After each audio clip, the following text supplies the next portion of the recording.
भारत चीन के बीच सीमा विवाद के बीच बीजिंग दौरे पर गए विदेश मंत्री सलमान खुर्शीद ने कहा कि अब पुरानी बातों को भूलकर आगे बढ़ने का समय आ गया है। चीन के विदेश मंत्री वांग यी के साथ 3 घंटे की बातचीत के बाद खुर्शीद ने पत्रकारों से कहा कि उन्होंने सीमा विवाद पर तो बातचीत की, लेकिन यह नहीं पूछा कि लद्दाख में जो कुछ हुआ वो क्यों हुआ था। खुर्शीद ने कहा कि मैं समझता हूं कि एक दूसरे पर उंगली उठाने और दोषारोपण करने से कोई फायदा नहीं है। मैं ये भी मानता हूं कि इस समस्या को सुलझाना ज्यादा अहम था, जो हो चुका है। उन्होंने कहा कि 15 अप्रैल को जो भी हुआ, दोनों देश इसकी परछाई में दबे नहीं रह सकते। आपको बता दें कि पिछले दिनों चीन की पीपल्स लिबरेशन आर्मी ने लद्दाख के दौलत बेग ओल्डी इलाके में घुसपैठ की थी और चीनी सेना सरहद पार कर भारतीय सीमा में 19 किलोमीटर अंदर घुसकर 21 दिनों तक जमी रही। चीनी सैनिक भारतीय सीमा में से तब गए जब भारत ने अपने ही क्षेत्र के चूमर पोस्ट से बंकर नष्ट करने का फैसला किया।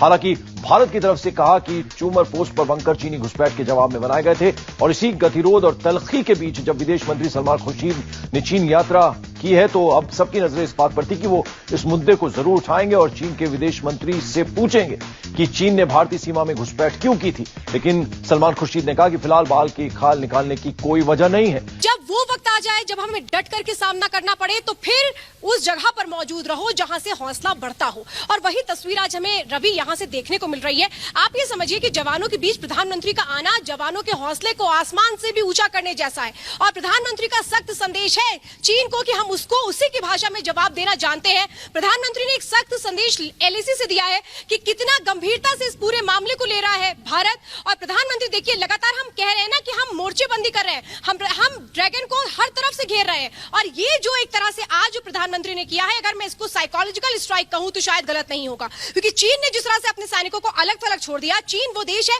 जिसको इन बातों से मतलब नहीं होता है, लेकिन भारत वो देश है जो संवेदनाओं, जो भावनाओं पर चलता है। और ये आज प्रधानमंत्री ने बता भी दिया अपने सैनिकों के साथ 11,000 फीट पर। सोचिए, जब प्रधानमंत्री यहां पर आते हैं, विषम चुनौतियों को वो करीब से देखते हैं, उन परिस्थितियों को वो करीब से जानते और समझते हैं जहां पर सेना के लिए पल पल चुनौती है। वहां पर आकर के सेना के साथ कंधे से कंधा मिला करके खड़े रहना, उनसे बातचीत करना, ये बहुत बड़ा संदेश देता है हर एक हिंदुस्तानी को, हर एक उस शख्स को जो सवाल कर रहा था। वो लोग जो एक गैंग थे जो सवाल कर रहे थे कि भारत कर क्या रहा है, भारत कर क्या रहा है, प्रधानमंत्री कर क्या रहे हैं। आज प्रधानमंत्री ने हर किसी की बोलती बंद कर दी, यहां खुद पहुंच करके एक बड़ा संदेश देकर के। और मुझे लगता है कि अब वही लोग ये भी कहने चाहिए कि देश का प्रधानमंत्री यहां ले पहुंच गया, फॉरवर्ड पोस्ट पर जवानों के बीच है, उस देश का नेतृत्व कहां है, उस देश का नेता कहां है? क्योंकि हमने तो शी जिनपिंग को देखा नहीं है इतने दिनों में। लेफ्टिनेंट जनरल गुरमीत सिंह हमारे साथ जुड़ गए हैं।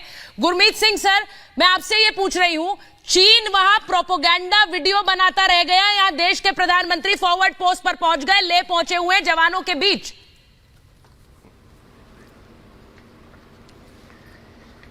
जी श्वेता जी, आपने बिल्कुल ठीक कहा। आज जो साइकोलॉजिकल स्ट्राइक किया है भारत के प्रधानमंत्री जी ने, इससे जो भारतीय सेना और सैनिक का जो मनोबल है वो 7वें आसमान पे जाएगा। और जो उनका दृढ़ निश्चय है उसमें अत्यंत बढ़ोतरी होगी।